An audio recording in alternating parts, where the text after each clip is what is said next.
Subscribe now and press the bell icon. नमस्कार शिक्षक साथियों और प्यारे बच्चों, मैं आज आपके सामने लासा और मासा, जिसे अपन लोग इंग्लिश में SCF, मासा को SCF या फिर GCD बोलते हैं और लासा को LCM बोलते हैं। अब यहाँ पे ये बात आती है कि जो लासा और मासा होते हैं इनके हिंदी में सही नाम क्या होते हैं और कैसे होते हैं, ये अपन लोग आज जानेंगे यहाँ पर। तो लघुत्तम समावर्तक होता है या फिर लघुत्तम समावर्त होता है, महत्तम समावर्तक होता है या फिर महत्तम समावर्त होता है। इनमें से चारों में से कौन से दो सही हैं और कैसे सही हैं, ये अपन लोग जानेंगे, जिससे अपन को ये पढ़ने में और बच्चों को समझाने में कोई दिक्कत ना आए। चलिए देखते हैं।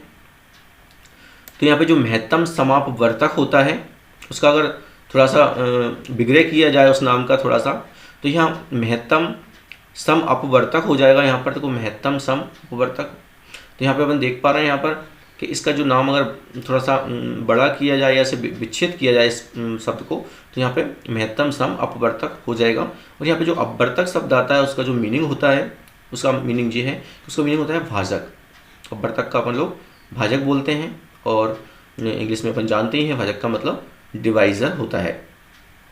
तो अपन महत्तम समावर्तक के बारे में पहले जान लेते हैं कि इनमें से ये नाम सही क्यों हैं।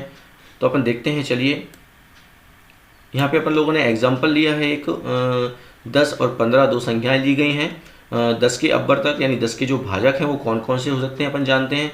10 के भाजक 10 में 1 का भाग जा सकता है, 2 का भाग जा सकता है, 5 का भाग जा सकता है और 10 का भाग जा सकता है यहाँ पर। ऐसे ही 15 के अपवर्तक यानी 15 में किस किस का भाग जा सकता है, तो 15 में 1 का भाग जा सकता है, 3 का भाग जा सकता है, 5 का भाग जा सकता है और 15 का भाग जा सकता है।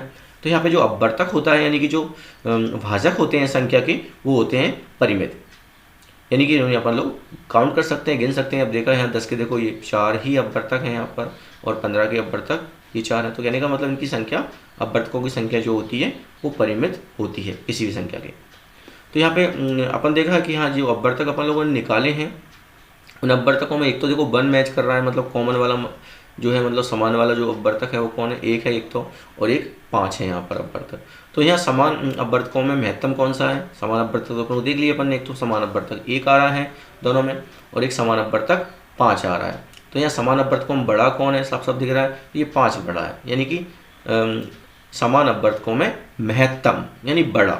तो महत्तम समावर्तक कौन हो गया इनमें, इस संख्या में, दोनों संख्याओं के लिए 5 हो गया, यानी 10 और 15 का जो महत्तम समावर्तक है वो 5 है। ये अपन लोग क्लियरली यहाँ इसके नाम से ही इसका काम झलकता है, यानी महत्तम समापवर्तक नाम यहाँ पे निकल कर आया कि ये सही नाम यहाँ पर अपन को दिख रहा है, ना कि महत्तम समापवर्त्य होता है।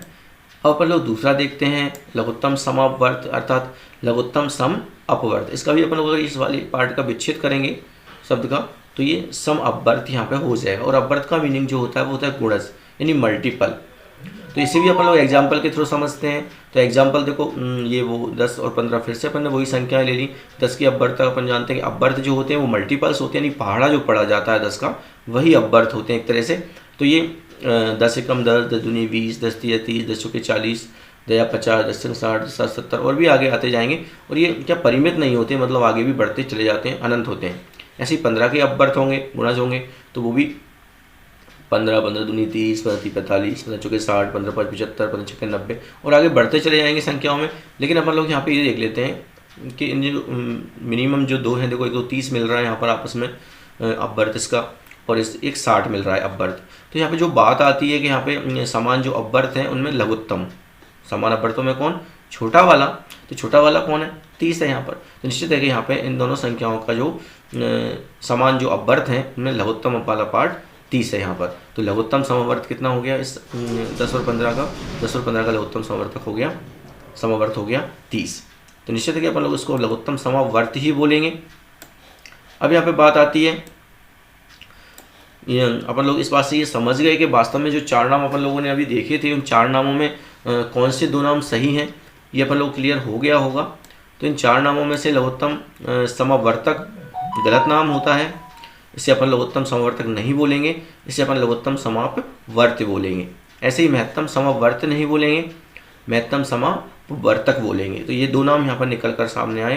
तो यहाँ लासा का सही नाम लघुत्तम समापवर्त होता है और मासा का मतलब महत्तम समापवर्तक होता है। जबकि अपन लोग कुछ भी नाम इनमें से बोल देते हैं तो ऐसा अपन को नहीं बोलना चाहिए। सही नाम लासा का लघुत्तम समापवर्त है और मासा का सही नाम महत्तम समापवर्तक है।